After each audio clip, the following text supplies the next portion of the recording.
Haleluya.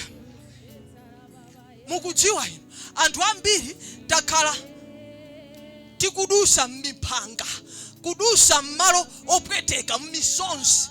Takhalapo moyo umene ukumazifunsa kuti koma ineyo mpemphero langa likumafikadi, sili kukakamira m'malengalengamo.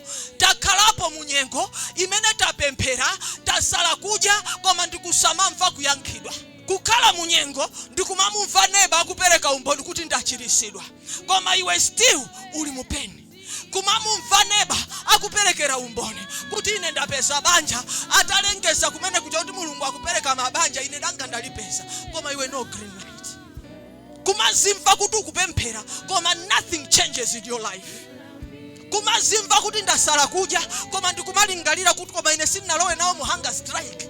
Anthu ena moyo tikafika pa nyengo imeneyo ndi pamene timanoti zopemphera ndatopa nazo, zosala kudya sindizasalaso. Mulungu achitire chifundo banja lako. Mulungu achitire chifundo mtundu wako. Mulungu achitire chifundo za business zako. Mulungu achitire chifundo iweyo banja lako, china chilichonse chokuza moyo wako. Mulungu akuchitire chifundo.